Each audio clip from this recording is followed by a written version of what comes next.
What is going on, guys? Welcome to the Suit Up Geek Fix podcast. Today we are breaking down episode 2 of Moon Knight. This is a spoiler-heavy discussion. Again, a spoiler-heavy discussion of everything that went down. We're talking favorite moments, general impressions. We're going to grade this episode and make some theories and predictions about episode 3 moving forward.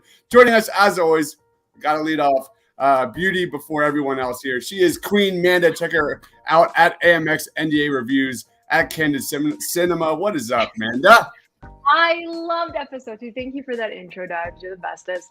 I loved episode 2. I absolutely love Oscar Isaac, and he's getting the recognition he deserves because he's a phenomenal actor. But I'm excited for Wednesdays with you guys.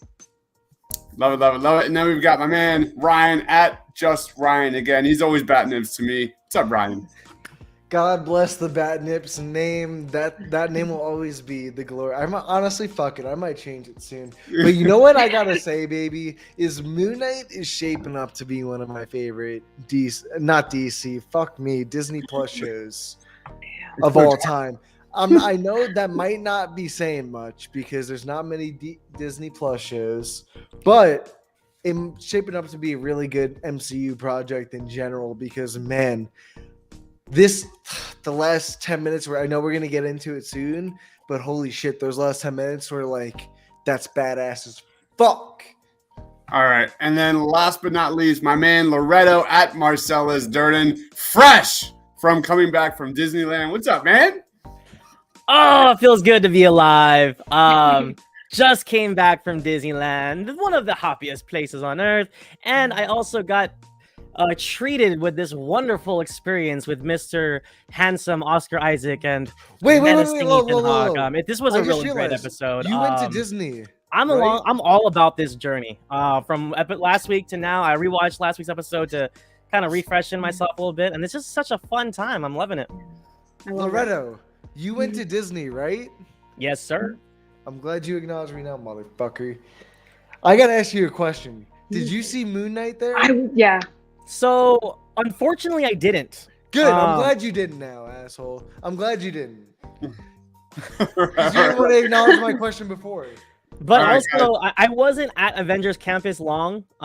There's not much to see, so I was elsewhere getting my party on. So, as you should. Before we get on to general impressions, guys, we are brought to you by Music City Drive-In. Go check them out. If you guys are new to the channel, smash that subscribe button. If you're watching us live, comment your thoughts on Moon Knight. We've already got Matt Wyatt in the house. What up, guys? Episode 2 slaps. Ryan O'Toole, my guy, says the episodes are only getting better. Only get better. You just wait. And we've got Perp Minded said, man is everywhere. What's going on, Perp Minded? He's also not wrong. Disney World is the real one. I can't deny that, but I've never been to Disneyland. I'm sure it's wonderful. I mean, it's bigger. But Disneyland still has the Indiana Jones ride. Respect Disneyland's the OG. And Ryan's right. We have Indiana Jones the ride. I'll always bless that thing. Look at it. He brushed off his shirt. He's like, we have Indiana Jones the ride. He's like, all right, let's jump right into just general impressions. First and foremost, I thought Oscar Isaac and Ethan Hunt were the standouts. Yet, Deebs, Ethan Hawke. Ethan Hawke. Jesus, Ethan Hunt is Mission Impossible. I mean, it's all good. He's a real person too. It's okay. All right, Ethan Hawke. I thought he's probably one of the more unique personalities that we've seen in the MCU. I thought, we saw a lot more character development with that. But for me, this episode was still all about Oscar Isaac. And man, what just a powerhouse performance we got from him. For the amount of talent we've seen in the MCU is just has been so massive. But I think Oscar Isaac might be pound for pound one of the best actors we've seen here. There were some sequences in episode 2 that absolutely blew me away. And I think some of my biggest positives that I had from the premiere truly carried over into episode 2, and that's Steven. And all the flaws and anxieties and insecurities this character has. They really developed a character that really has me rooting for this guy. And I just think that was just such a smart decision for this project. But I think my overall take so far on the first 2 episodes begins and ends with Oscar Isaac. As someone who doesn't really know much at all about Moon Knight, I'm fully invested in Oscar Isaac and just him dominating this show. But then again, I have no idea where we're going with Moon Knight or what's going on in this show. So there's a lot to kind of unravel. I'm going to throw it to you. Let's go to Ryan. Ryan, what's your kind of general impressions of episode 2? Honestly, just like you, Deebs, Oscar Isaac is probably one of the best actors to come into the MCU in probably a good minute now. But holy shit, does he kill it in this role? Between Mark, between Steven, between Mr. Knight, and between Moon Knight, bro. We've got all 4 of them in this glorious episode, which is amazing. And I gotta say, I was kind of shocked that it did the same thing as episode number 1.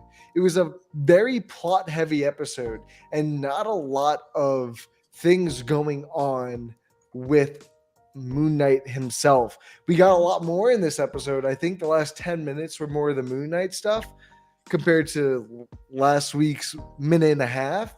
But like primarily it was plot. And I really like the way they're developing the story with giving us the perspective of Steven and having this episode kind of end in the perspective of Mark now, because Steven explains how dark and cold. You don't really know what to call it because they don't really tell you what it is that he's really stuck in. But I'm just going to say the mind void for now. And it's really unique and interesting to watch them interact off of one another with Khonshu in his head, Mark through glass, his reflection, and him physically there, all kind of actually having a conversation through one individual person works really well. And I think they found a really good way to make it work really well. And I don't know. I think Mark Spector's a really interesting character.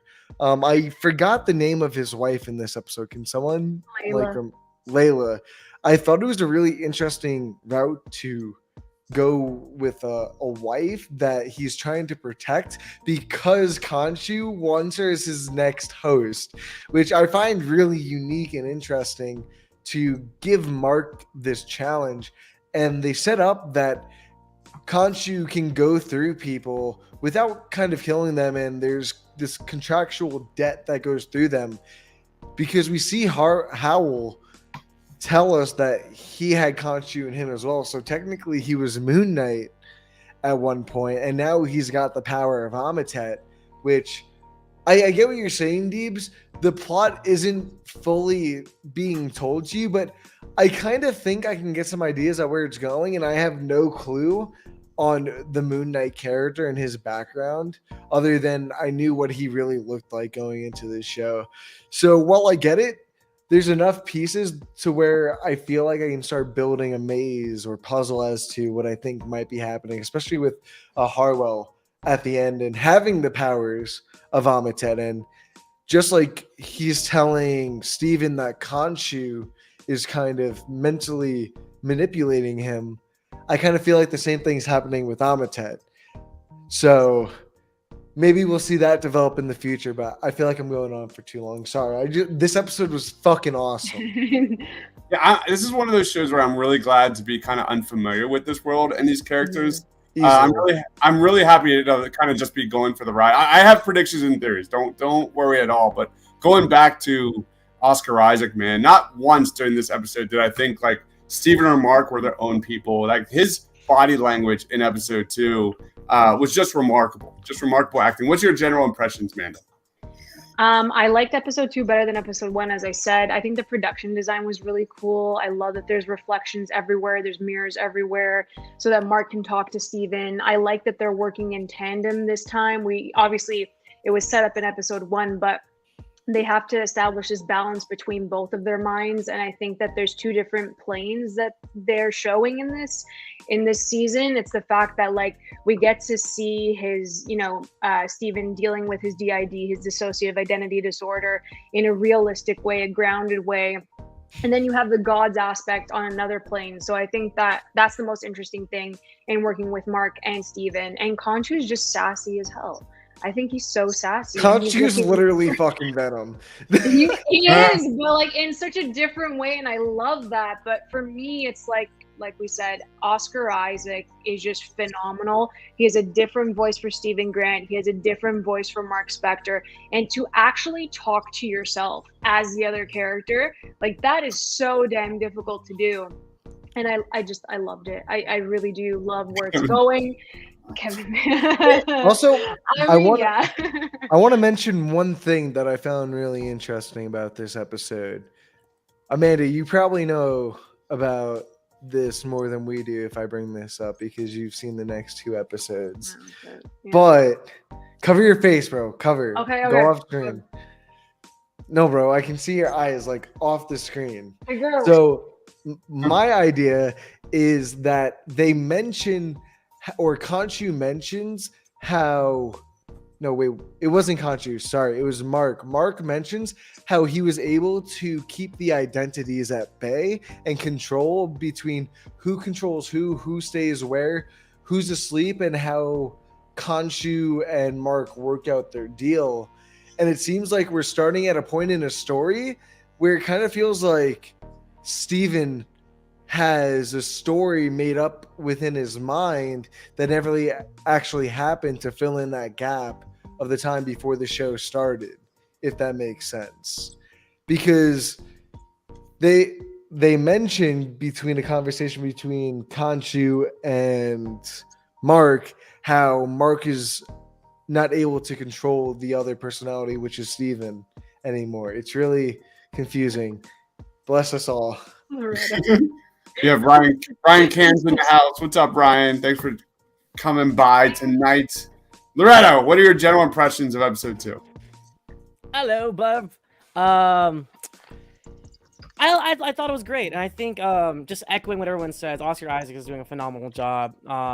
It truly feels like 2 completely different actors up there when it's really just him looking in the mirror. I think what caught me off guard the most with this episode is, as much as I enjoyed it, and as much as seeing him in that freaking suit is awesome, and seeing Mr. Knight is awesome, which that actually made me laugh out loud really hard. I loved seeing him. Like, oh, I look kind of sharp though. Oh, what are these? Like, that was awesome. But there's a side of Khonshu that I thought, or I didn't realize, that there's like almost a darkness to him that like he's gonna deliver his justice, but he doesn't give a crap about the avatars or the humans he's taking over. He doesn't care about killing people. He just wants to deliver the justice. And I feel like that's a side of the character that I didn't know was a thing. And I think that inner conflict with Khonshu as well is going to be really interesting as it plays out. Like, I thought it'd be more so Mark and Steven butting heads, but now I feel like Steven and Mark have a common enemy in Khonshu. So I think with these inner personalities for this hero, I think this is a really interesting dynamic where it almost feels like Khonshu might be more of a villain than we realize. So that was my first impression of this. But overall, kind of echoing what Amanda said, I really like the production value here. I feel like I rewatched last week's episode and some of the CG was a little rough. But in terms of like Mr. Knight fighting the jackal that no one else can see but him, I thought that looked really great visually. And I really like the inclusion of Layla. Somebody fact check me. I should have looked this up before I woke up from my nap. But I'm not sure who the actress is, but I think she's great. I hope we get more of her. And I thought her dynamic with who she thought was Marv, I thought that was really fun as well, where she's like, I don't believe you. You're lying to me. Like, and I think that the only other thing as well is I'm kind of curious, how can Mark marry someone and Steven not know about it? I'm just wondering, like, how long was Steven a slumber while Mark was marrying someone and having a life? So I think there's some more of this personality thing that I need to know more about. But other than that, this was a fantastic episode. I've got a question. So in the episode, when they go back to the security footage of the ending of the first episode and you see Steven running around, yada, yada, yada, the video footage doesn't show anything getting damaged when Steven gets chased, as if he's just seeing things, right? Mm-hmm. Yeah. But later in the episode, when the same exact creature chases him, it's invisible to everyone else, but they can still interact with it, which makes it interactable with the environment. So in the video footage, why didn't we see anything get tossed aside? Actually, Ryan, it's fresh in my mind. That initial chase through the museum, that jackal actually doesn't touch anything. He doesn't wreck anything until they get in the bathroom. I thought he wrecked the thing that he almost knocked over. No, he actually goes around it. Yeah. So then when you see the camera Okay. footage, that thing's still there. Okay, I'm actually gonna look it up now because I'm very curious. Because I thought he ran into a bunch of things. I think he wrecked something on the wall, but from the camera Yeah. angle, I don't think it was visible. At least that's just my explanation of so. it. But Because from he what I did wall, recall, wall, and then yeah, the that's only what I thing that gets remember. really wrecked is the bathroom, from what I remember. yeah. Ryan well. mentioned that last week. Purpose has And been- honestly, all I thought about in episode 2 here is like, is this like Layla? Is she even real? Like, I'm questioning now, like, what is actually happening in this show? How much are we going to be deep diving into mental health? You know, what is the true disorder going on right now? Is it a sleeping disorder? Is it a dissociative identity disorder? Like, where is this going? How much did they kind of retcon from the comics to the show? So I don't know. I honestly don't know that answer. And that's kind of exciting. That kind of brought that up earlier. Is like, I'm excited to kind of like see where this goes moving forward. Because I thought even Nicole said, like, do you think she's real to Layla? You know, all these kind of different characters. So even I thought like the suit, like, can normal people see the suit when they, you know, Mr. Knight and Mark's suit? Like, are people seeing that? Well, I don't know. That's guys, a good there was question. a lady by the double-decker bus. She was like, "Oh, he's just a fancy drunk." He was in the street, like wrestling himself, and then the other lady was like, "No, he's having a seizure." So I think So they good, see yeah. him for sure. Yeah. Yeah. Let's go into favorite moments here. Lead us off, Loretto. Did you have a favorite moment from episode 2? Oh man, I spoiled it. Yeah, it was actually Oh, Steven no. Seagal No. who told me No. to sleep. Amanda's having flashbacks. No. We did this for 3 shows. There is no Mephisto. No, but I honestly like seeing Steven transform into his own version of the suit. That was awesome, and I loved his reaction to it. Like, you know, I kind of illustrated it earlier. I just thought that was hilarious. It made me laugh out loud. And I kind of liked how Layla's reaction was like, "You look different," you know, like that's not the suit that she saw, right? So I thought that was really fun. And I think so far, I think my favorite thing about this entire series, to be honest, is the uniqueness of the action sequences. Whether it's George Michael playing during a car chase with a cupcake truck, whether it's Mr. Knight fighting an imaginary creature, and like it's almost like Invisible Man. He's just getting tossed around and thrown into cars. I think the action pieces have been really, really visual unique, and that's what I really appreciate about this show so far. So, Unpopular opinion. I was kind of like so on Mr. Knight. It wasn't bad. It wasn't great. Like, I can live with it, absolutely. But like, Mr. Knight's eyes reminded me way too much of Deadpool. Like, I just had way too much Deadpool in this character for some reason. And I know like he's an insanely popular character. What about you, Amanda? What was your kind of favorite moments of episode 2?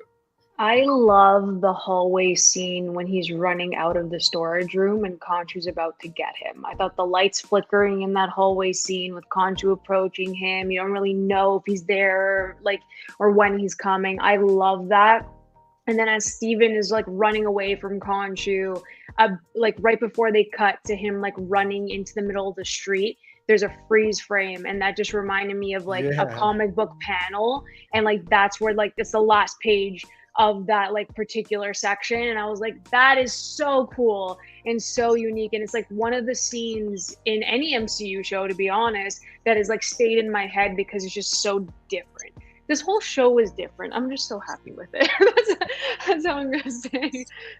100%. What about you, Ryan? Oh, it's gotta be when he turns into Moon Knight, looking at the reflection on the bus, and then they go into the chase scene with the jackal, and then he just does a flip and then jams the fucker into some pointy thing coming out of the ground with his little Moon Knight knife in the thing's neck, and then he does the really cool superhero catch and then puts it back in his chest. Like, bro, it's so fucking badass. Yeah. Like, so badass. Like, I wish that was me doing that, low key. Did anybody get like Spider-Man vibes from that scene? Like running across the rooftop,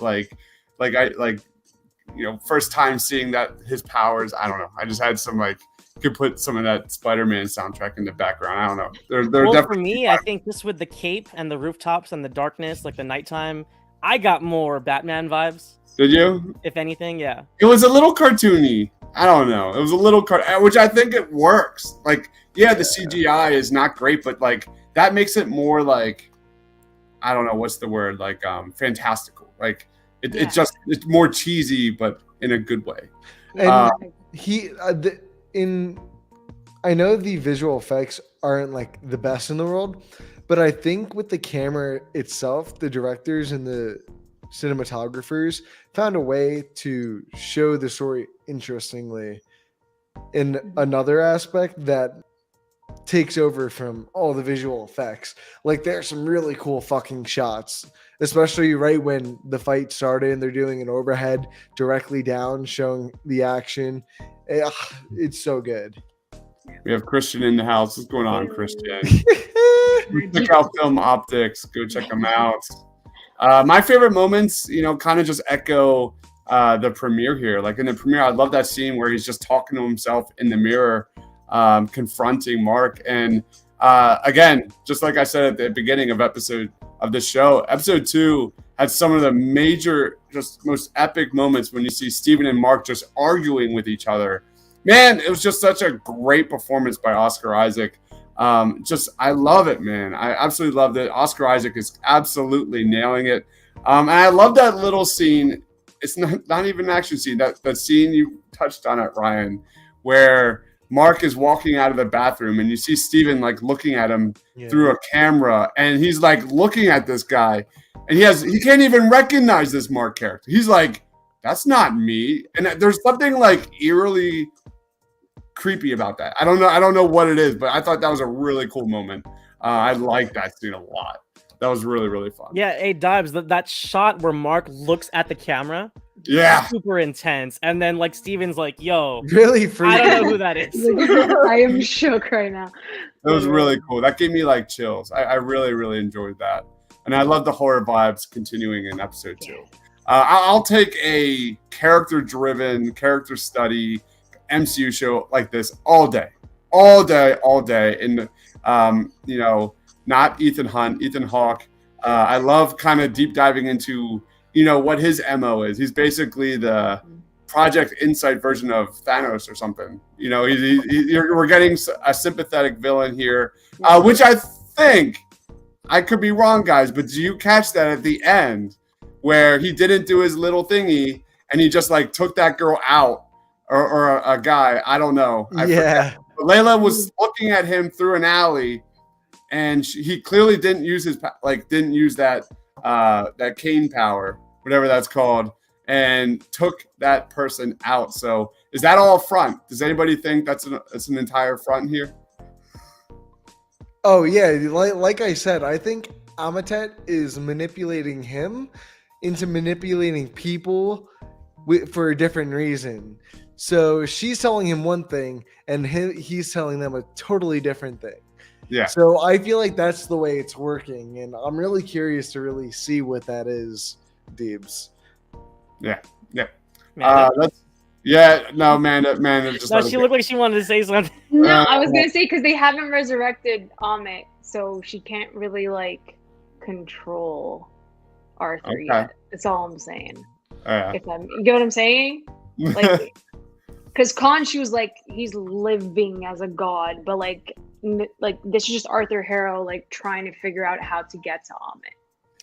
So, but I don't want to take anything away from Ethan Hawke again, because I always make these comparisons, but that's just where my mind goes. That's just how my brain works. But I'm getting strong like governor vibes from like The Walking Dead.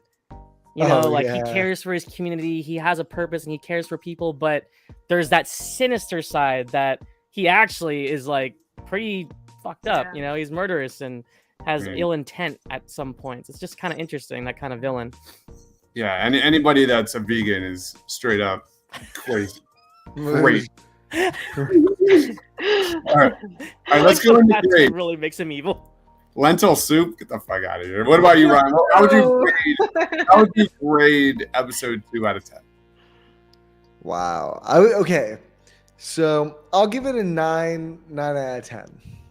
I'll give it a 9 out of 10. I thought it was fucking awesome. So sure, little dodgy CGI here and there. It's whatever. I thought it had kick-ass action. 2 really cool fucking suits. A great performance with Oscar Isaac and Ethan Hawke. A really interesting and compelling villain that I think Marvel's been doing really well in making more different and unique villains. So I'm really curious to see how that Amutet stuff goes.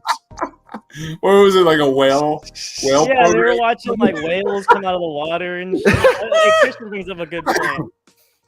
For people that can't see this and you're listening to the audio, Christian's saying, watching National Geographic as a cult. That's so funny. Watching Blackfish, the documentary or something. All right, Amanda, how would you grade it out of 10? Oh, 9 out of 10. I'm with Rye. This is so good. I loved it. Yeah, I'm obsessed with this show. I can't wait to see more. What about you, Lo? Yeah, it's a solid 9. I think mostly because of the performances. Oscar Isaac, man, he's just killing it. I think Ryan said it really well. He's one of the best actors in the MCU right now, and I think with the absence of Robert Downey Jr., with Chris Evans stepping down or away or whatever you want to call it, I think someone like Oscar Isaac is really stepping into the big shoes here, and he's more than capable of filling them with his acting chops, and I'm really happy for him. 9's all the way around, man. I'm right on that. I give it the same grade as my series premiere grade. I'm just ready for more Khonshu. I'm ready for freaking Egypt, man. I'm ready to know more about what's going on in episode 3. I think they learned their lessons from shows like Falcon and Winter Soldier. Like, less is more, and they're getting it right here. That they're just kind of keeping it localized with Ethan Hawke and my man Oscar Isaac. Really enjoying it. It's so different, so unique. Like Amanda said, 9 out of 10 for me. Let's jump into theories and predictions. I'm gonna just throw it to the floor before I go into mine. Anybody have any theories or predictions heading into episode 3? Yeah, so I think we're going to get nothing MCU tied in. I think this is going to remain a pretty linear story, other than maybe a few. I'm rushing my words slowly. I'll hide. I'm sorry. Okay, go. I'm hoping I'm imagining it's going to stay pretty linear when it comes to MCU connections compared to as what it usually is. I think it's going to be a pretty Moon Knight centric show. Like I said, I think we're going to find out Amutet really is that bad god that she's trying to convince Harrow that Khonshu is. And she's really just playing Harrow, and Harrow is just playing everyone in his cult at the end. And it turns out they're having sex, him and Mephisto, at the end of the show. Loretto, I don't know why you gotta look curious like that. You're wearing a Tahiti shirt. It's a made up fucking place, bro. Get with it. Get with it. I can see it happening. Hey, get that right. It's a magical place. Anything can happen. Magical place. But no, yeah, I really hope they don't do much with this wife storyline. That was I don't want to say gripe, but more of the thing I was kind of less interested in. I didn't think it was very interesting at all. I thought her as a character didn't really make me say to myself, I want to see more of her, because I think I'm just so curious about Mark and Khonshu more than anything else, and even Ethan Hawke as Harrow and Amutet, that the secondary characters kind of get backsided to where I want to watch or what I want this show to focus on. But like I said, I think they're going to play a lot more into that wife stuff. I think she's a real person, Deebs. I think she's a real person simply because she's interacted with Harrow and she's interacted with other people. Who knows? She might be like a fucking jackal where she chooses who she wants to see. she might have some made up powers. Because honestly, we don't know who she really is. Mark might be dating her might have married her for some power she has. I mean, Khonshu clearly wants her for a reason, and we don't know why yet. So I think there's much more to her power level and who she is than what we've seen so far. So I think, if anything, she might be connected to some character in the MCU, but we might not find out now. Oh my God. That's my theory, though. Christian says Mephisto. There's nothing happening, man. Ain't happening. Anybody else? Nah, that's Multiverse of Madness, baby. So I have a thought. Oh boy. I can't call my shot because I don't know what's coming, but I think the fact that awesome people like Amanda and our good friend Leo from Geekly Goods and all the other people that got the early press screenings of these episodes, I think we have some kind of surprise in store for 5 or 6. I don't know if it's a character cameo.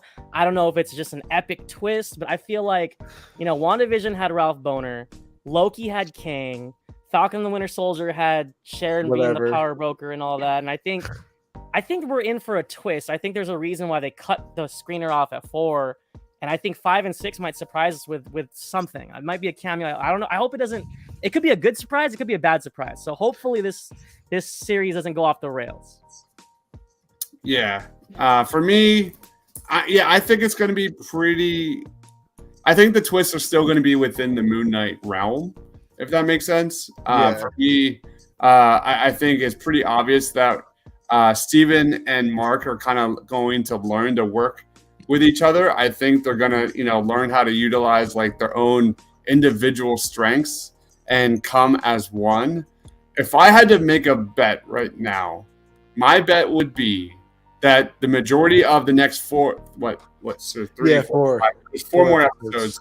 The majority of the next 4 episodes will be Steven and Mark learning to work together. And then maybe at the end of the finale or something, a brand new character pops up out of nowhere. And, pretty much they start at square one and they have to kind of deal with shit, here we go again type of thing. That's where I'm going, because I know there's more than 2 characters. That's what I was thinking. I feel like there's something lurking in the darkness there, in the shadows. Well, I'm pretty sure episode 4 has... Man, put your face to the side, because I know you're So I'm pretty sure these are true things, but I don't want your face to give it away. I'm sorry. Okay. But apparently episode 4 is like the mental institution episode that you've seen in the episodes where you see him going crazy by like smacking his head in the all white gown and stuff like that. I think he's going to go to a mental institution or something. And then the 4th episode apparently has a big cliffhanger or some big oh shit moment. I have this vibe that these. Okay, Amanda, bring your face back in.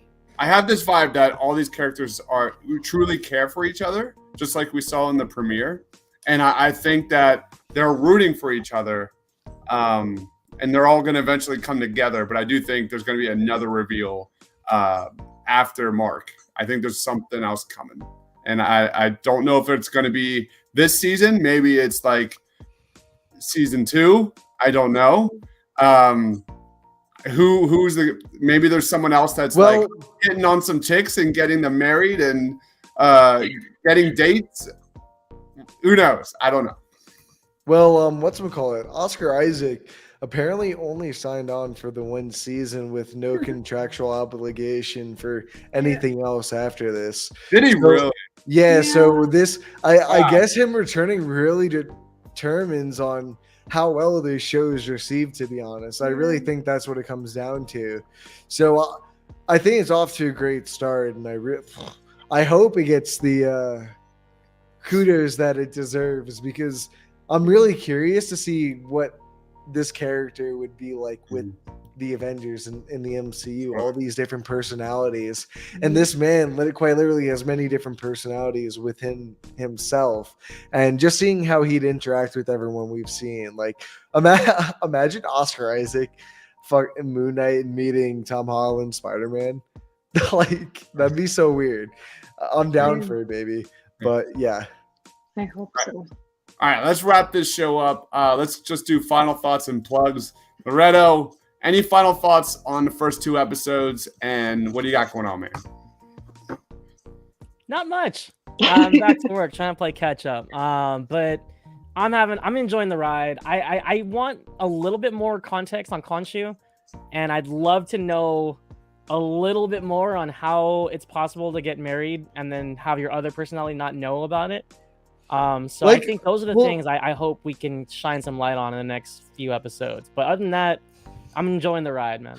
Lo, Mark did say he was able to control the personalities. So what I really think he was just able to control both personalities, if you know what I mean. Like, let them both live totally separate lives without one really noticing. I mean, in the beginning of the show, Steven does mention how he walks in the middle of the night. That's why he changed himself up, but he doesn't know why. So that's the only thing that I could think that could actually put context behind that. So, but you could still be right. Sorry. All right, Amanda, what do you got going on over there at Candid Cinema? Yeah. Well, okay. The thing I'll say about episode 3 is that this is all I'm gonna say. That's gonna get you hyped. Okay. It's like the Mummy the Mummy meets Indiana Jones. That's all I'm gonna say. Even more so than we've already seen. It's really fun. Leans on the horror elements, and you guys are gonna dig it. But yeah, I have Sonic tomorrow at 4:30. I'm really excited to watch it. It's probably going to be my next review on candidcinema.com. And I have my Moon Knight. Why do I keep saying season 2 as if we're going to get a season 2? And the episode 2 review is up on my YouTube right now. But yeah, that's all that's going on. Love it, love it, love it. What about you, Ryan? Oh boy. I love this show. I think the first 2 episodes have been fucking awesome.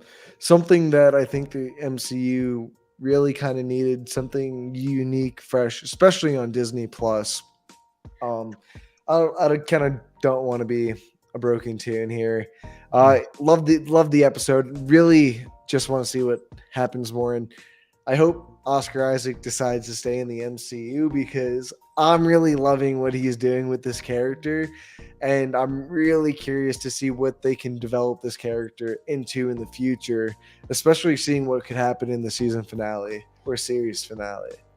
Love it, love it, love it, man. Amanda says I didn't say anything. I appreciate that, Amanda. I'd be dying. Actually, like, I'm dying. I would die. I'd be dying right now. Not being able to talk about it because I would just having that like 4 more. You have to wait 4 weeks. That seems like a long time for me. Yeah. All right, guys. We are brought to you by Music City Drive-In. Please like, comment, subscribe. Check us out on Twitter at The Suit Up Geeks. Right now, we have our best films of all time championship movie draft. Round 1 just started. Go check us out on Twitter at The Suit Up Geeks and vote for your favorite squad of best movies of all time. Last night was so much fun. Round 2 will go down tomorrow night. Tons of voting to come. Tons of me dominating the field. It's going to be a blast. But anyway, thank you everyone for watching. He is Ryan at Just Ryan again. Amanda at AMX NJ Reviews. Check out Candid Cinema. And my man Loretto at Marcellus Durden. For Ryan, for Amanda, for Lo, for myself, stay awesome, everyone. Bye, guys.